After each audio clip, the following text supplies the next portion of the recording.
সরকারের সময় একবার চার্জশিট দেওয়া হয়েছিল, সে সময় আপনি পুলিশে ছিলেন। পুলিশ সেই চার্জশিটে রাজনৈতিক নেতৃত্বের নাম ছিল না যেটি দাবি করা হয়, পরবর্তীতে দেয়া হলো। পরবর্তী চার্জশিটও পুলিশই দিয়েছে। এই মামলায় আপনি জানেন পুলিশেরও অনেক কর্মকর্তা আসামি ছিলেন। বিষয়টি আপনার কাছ থেকে আমি জানতে চাই, সেটি হচ্ছে যে পুলিশ কখন এ ধরনের পরিস্থিতি তৈরি হয় বা আইনি প্রক্রিয়ায় পুলিশ চার্জশিট না দিয়ে রাজনৈতিক প্রক্রিয়ায় কেন ব্যবহার হয়? সেটা হচ্ছে পুলিশ যখন তারা দায়িত্ব পালন করে তারা কি স্বাধীনভাবে কাজ করতে পারে কিনা সেটা একটা ব্যাপার আছে। আর একটা ব্যাপার আছে হলো যে কোনো পুলিশ অফিসার তারা রাজনৈতিক নেতৃবৃন্দের সাথে ঝুঁকে যেতে পারে, দুইভাবে কাজ করতে পারে। এখন এই মামলায় যেটা ঘটনাগুলি ঘটেছে সেটা হচ্ছে যে মামলায় একাধিকবার চার্জশিট দেওয়া হয়েছে। এটা নিয়ম প্রসিডিউর অনুযায়ী সেটা হয়তো হতে পারে সম্পূরক চার্জশিট দেওয়া হয়। একটা মামলা যখন চার্জশিট দেওয়ার পরে যে তথ্য প্রমাণ বা স্বাক্ষর প্রমাণ যা আছে সেটা তো থাকলোই, এরপরে যদি অতিরিক্ত কোনো স্বাক্ষর প্রমাণ পাওয়া যায় সেখানে কিন্তু পরে সম্পর্ক চার্জশিট দেওয়া যায়। এইখানে যেটা হয়েছে হলো সেটা একটা অদ্ভুত ধরনের ব্যাপার, যে মামলা যে রায় দেওয়া হয়েছে মুফতি হান্নানের সেকেন্ড কনফেশনের উপরে, সেকেন্ড কনফেশনের উপরে যে মামলা রায় এটা বিরল একটা ঘটনা ঘটেছে। দেখেন এই মামলায় 19 জনকে যাবজ্জীবন কারাদণ্ড, 19 জনকে মৃত্যুদণ্ড, 11 জনকে বিভিন্ন মেয়াদে কারাদণ্ড দেওয়া হয়েছে। বিচারিক আদালতে এদেরকে সাজা দেওয়া হয়েছে হাইকোর্টে বেকসুর খালাক। এটা একটা অদ্ভুত শোনা যায়। তাহলে কি তদন্ত হয়েছিল আর কি অবস্থাটা হয়েছিল, এরকম তো হওয়ার কথা না। হতে পারে, হ্যাঁ, ইতিহাস আছে যে রিমা মুনির হত্যা, যেটা রিমা হত্যাকাণ্ডে সেখানে খুকু ছিল, খুকুকে বিচারিক আদালত মৃত্যুদণ্ড দিয়েছে হাইকোর্টে বেকসুর খালাস, কারণ সে ছিল উস্কানিদাতা হিসেবে তাকে বলা হয়েছিল। এটা হতে পারে। কিন্তু এখন যেটা হচ্ছে যে এই মামলায় যে মূল বিষয়টি হচ্ছে একটা হলো প্রসিডিউরাল ভুল আর একটা হলো সাক্ষ্য প্রমাণের অভাব। প্রসিডিউরটা হচ্ছে যে এই প্রসিডিউরটা ফলো করা হচ্ছিল সেটা ঠিকমত হয়নি। কিন্তু মুফতি হান্নানের কথা বলছিলাম সেকেন্ড কনফেশনের উপরে। একটা জিনিস আমাদের খেয়াল রাখতে হবে, বিচারিক আদালত যখন সাজা দেয় সেখানে কিন্তু কনফেশন যথেষ্ট না, কনফেশনের সাপোর্টে অন্যান্য সাক্ষ্য প্রমাণ লাগবে, তাহলে এটা হয়। সে একমাত্র কনফেশন স্বীকৃতি দিলে যে আমি এর সাথে জড়িত, আমি এই অপরাধ করেছি, এটা যথেষ্ট না, এর সাথে সাপোর্টিং সাক্ষ্য প্রমাণের দরকার হয়, সেটা এখানে ছিল না। এটার প্রসিডিউরাল ব্যাপার আছে, এরপর যে সাক্ষ্য প্রমাণের ব্যাপার আছে সেটা তো যথেষ্ট না। এটা তো আমরা আসলে যেটা হচ্ছে যে এই মামলার যে পূর্ণাঙ্গ রায় পেলে আদালতের যে অবজারভেশন, তখন বোঝা যাবে যে মামলার ভুল ত্রুটিগুলি কী ছিল।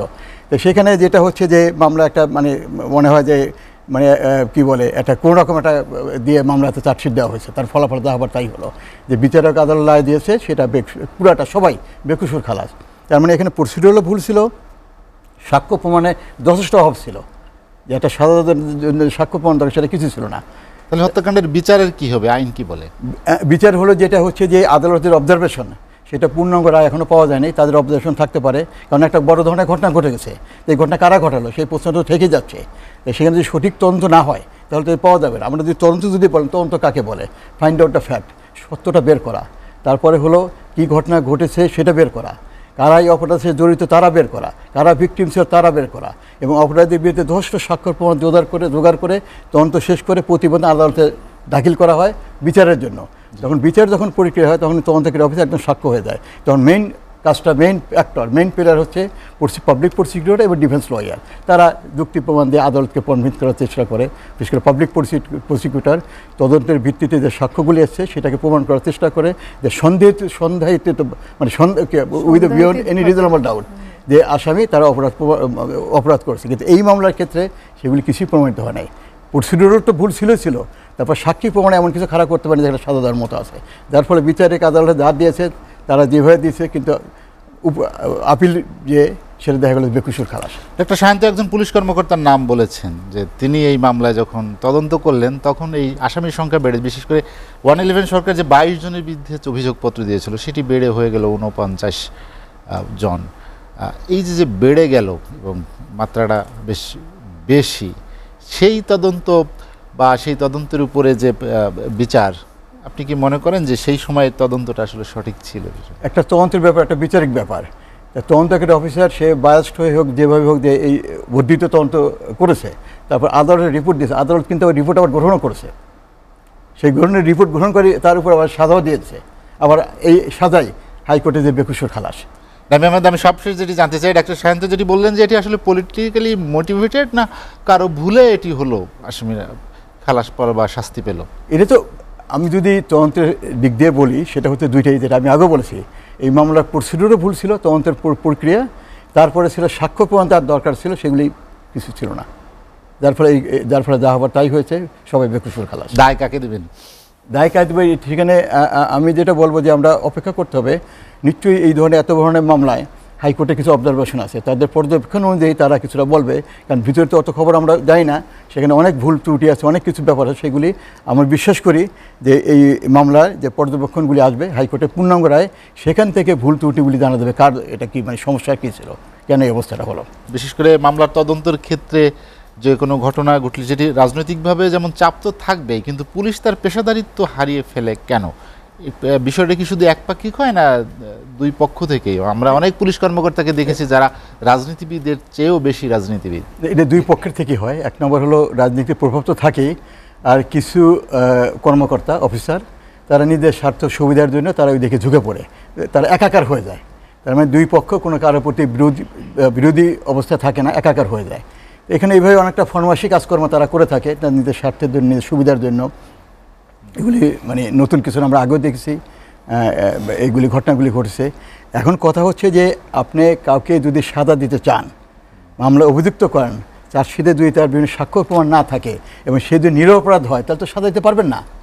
এখানে তো ঘটনা তাই হয়েছে, যেখানে দিয়েছে আপনাকে 4 বার সম্পূরক চার্জশিট দিয়েছেন, নতুন নতুন নাম ঢুকিয়েছেন, কোনো সাক্ষ্য নাই, প্রমাণ নাই, কোনো কিছুই নাই, হয়তো মানে তারা জড়িত না, এরকম করার পরে যে নাম মানে কি বলে চার্জশিটে তাদেরকে অভিযুক্ত করা হয়েছে, যার ফলে কোনো স্বাক্ষর প্রমাণ না থাকার জন্য এগুলি যা হবার তাই হয়েছে। জাহাঙ্গীর নামে অপরাধ না করলে তো আপনাকে অপরাধ করা যাবে না। আমরা দেখলাম যে জাহাঙ্গীর নামে একজন আসামি, তার একটি মেয়ে যার বয়স ছিল 4 মাস, 17 বছর তার বাবা জেলে, এবং সে এখন এইচএসসি প্রথম বর্ষে পড়ে। আজকে তার আমরা অভিব্যক্তি দেখলাম, এই যে 17 বছর এই মেয়েটি তার বাবাকে পায়নি, সেটির বিচার কে করবে? সেটা আমি ওই ইন্টারভিউটা দেখেছি, যে বলছে আমার বাবার কথা মনেও নাই, সে আজকে বড় হয়েছে, টিনেজ গার্ল, সেটা বলছে। অন্যান্য যারা ভুক্তভোগী, যারা আত্মীয় স্বজন, পরিবারের সদস্য, তারা ইন্টারভিউ দিয়েছে, সবাই রায় সন্তুষ্টি প্রকাশ করেছে।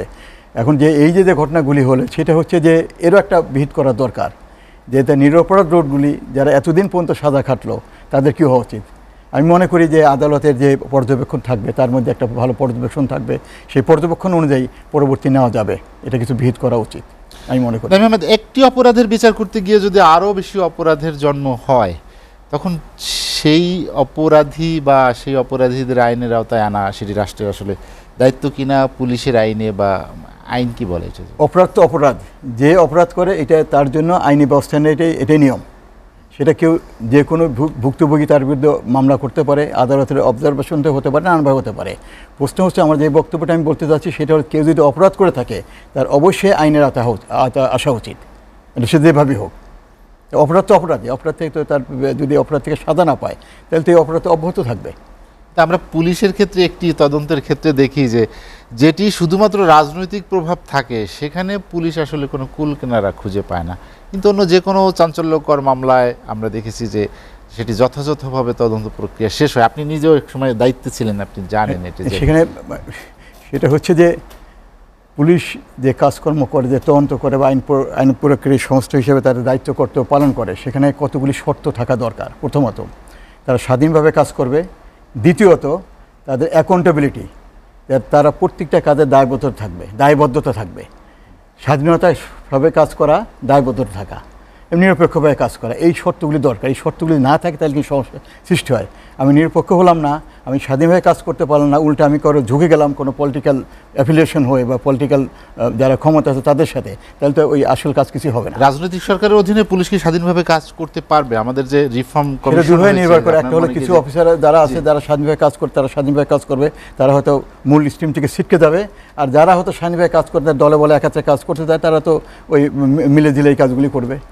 কিন্তু সবাই তো আর এক পালায় মাপা যাবে না। সবাই যে একেবারে ঝুঁকে রাজনৈতিক নেত্রী তাদের অনুযায়ী কাজ করে, এরকম তো হয় না। অনেকে আছে এগুলি পছন্দ করে না, তারাই নিরপেক্ষ থাকে, তারা হয়তো মেইন স্ট্রিম থেকে ছিটকে দেয়, এরকম হয়। এটা হচ্ছে পুলিশের শীর্ষ পদে একজন কর্মকর্তার কথা বলেছেন ডক্টর শাহাদাত হোসেন শান্ত। শীর্ষ পদে থেকে এই ধরনের কর্মকাণ্ড যখন আমরা গণমাধ্যমে দেখি, সেটি আসলে পুলিশকে কতটা প্রশ্নবিদ্ধ করে? আপনি যে কোনো নেতিবাচক কাজ করেন, তো সেটা তো ফল আপনার তো নীতি আপনার সেটা ফল ভোগ করতে হবে, আপনার সমালোচনার শিকার হবেন, লোকজন সমালোচনা করবে। তারপর এই আরও কাজ হয় যেটা হলো লোকজন ন্যায় বিচার থেকে বঞ্চিত হয়, আপনি নিজের অবস্থান থেকে সরে যান, কারণ আপনার পেশাগত দায়িত্ব আপনি পালন করবেন। সেখানে যদি আপনি না এই অবস্থানটাকে ধরে না রাখতে পারেন তাহলে যা হবার তাই হবে, আপনার লোকজন ক্ষতিগ্রস্ত হবে, ন্যায় বিচার পাবে না। এটার ফল এটি হয়। পুলিশ সংস্কারের বিষয়, পুলিশ স্বাধীনভাবে কিভাবে কাজ করতে পারে সেটি একটি বিষয়। আরেকটি হচ্ছে অন্তর্ভুক্তিমূলক যে সমাজ ব্যবস্থার কথাটা একটা সায়ন্ত বলেছেন। বাংলাদেশের রাজনৈতিক বিভাজন দূর করে এই অন্তর্ভুক্তিমূলক সমাজ প্রণয়নের ক্ষেত্রে আইনের শাসন প্রতিষ্ঠায় পুলিশের ভূমিকা কি হতে পারে? এটা ইনক্লুসিভ অ্যাপ্রোচ। সেটা হচ্ছে যে বিভাজন নিয়ে তো রাষ্ট্র চলে না, তাই সমস্যাগুলি থেকেই যায়। ইনক্লুসিভ অ্যাপ্রোচ হচ্ছে যেটা হচ্ছে যে সবাইকে নিয়ে কাজ করা, অর্থাৎ জাতীয় বিষয়ে কমন বিষয়ে সবাই ঐক্যমত থাকতে হবে। রাজনৈতিক বিভিন্ন মতামত থাকতে পারে, বিভিন্ন রাজনৈতিক এজেন্ডা থাকতে পারে, নির্বাচনী এজেন্ডা ভিন্ন থাকতে পারে, কিন্তু কতগুলি কমন বিষয়ে জাতীয় স্বার্থের ব্যাপারে সেটা সবাই ঐক্যমত থাকা উচিত। তো সেইটা হচ্ছে ইনক্লুসিভ অ্যাপ্রোচ। এই ইনক্লুসিভ অ্যাপ্রোচ হচ্ছে সবাইকে নিয়ে কমন ইস্যুতে যাতে এক থাকে সেই ব্যবস্থা করা। সেখানে যে বিভিন্ন যে বিরোধী বিষয়গুলি থাকে সেগুলি আস্তে আস্তে মিটিগেট করা, সরিয়ে ফেলা। তো এটাই এইভাবে সম্ভব। তো এখন যেটা হচ্ছে যে আমরা আজকে যে বিষয়টা পুলিশের উপরে নির্ভর করে কিন্তু ন্যায় বিচার নিশ্চিত করা। পুলিশের কাজ তো দুইটা কাজ। একটা হচ্ছে দেখেন, যখন মামলা তদন্ত করে অফিসারে যে আমরা সাধারণত বুঝি যে তাকে অপরাধীর বিরুদ্ধে সাক্ষ্য প্রমাণ জোগাড় করে চার্জশিট দাখিল করা, তদন্ত রিপোর্ট আদালতে দাখিল করা বিচারের জন্য, এটা তো জেনারেলি। কিন্তু তদন্তকারী অফিসার আরেকটা দায়িত্ব রয়েছে, অত্যন্ত গুরুত্বপূর্ণ, সেটা হচ্ছে নিরপরাধ ব্যক্তিকে মুক্ত করে দেওয়া। নিরপরাধ ব্যক্তিকে মুক্ত করে দেওয়া মানে তদন্তকারী অফিসের দুইটা ফাংশন: অপরাধীকে বিরুদ্ধে যথেষ্ট পরিমাণ সাক্ষ্য প্রমাণ গ্রহণ করে বিচারে সোপর্দ করা, আর যারা নিরপরাধ তাদেরকে মুক্তি দেওয়া, তাদেরকে মুক্ত করে দেওয়া। তো এই দুটি বিষয় কিন্তু করা দরকার। তো এখন দেখে সমাজে ন্যায় বিচার প্রতিষ্ঠার জন্য, মানবাধিকার প্রতিষ্ঠার জন্য, সমাজে একটা জাস্টিস আমরা বলে থাকি, সেটা পুলিশ আইন প্রয়োগের সংস্থা বিরাট দায়িত্ব আছে। সেই দায়িত্বগুলি সঠিকভাবে পালন করলে সেটা হচ্ছে যে তারা একটা অংশ, তারা one of the stakeholder, not all, একটা অংশ তারা কিন্তু পালন করতে পারে।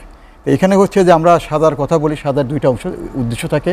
একটা হচ্ছে ন্যায় বিচার, মানে অপরাধ করলে সাজা পেতে হবে। আর একটা উদ্দেশ্য থাকে ডিটারেন্ট ইফেক্ট, যে ভবিষ্যতের পার্সপেক্টিভ যারা অপরাধী তারা দেখবে যে বিচার অপরাধ করলে সাজা পাওয়া যায়, তারা ওই সাজা থেকে বিরত থাকবে। এই উদ্দেশ্য নিয়েই বিচার প্রক্রিয়া চলে, এই উদ্দেশ্য নিয়েই এই তদন্ত প্রতিবেদন দাখিল করা হয়।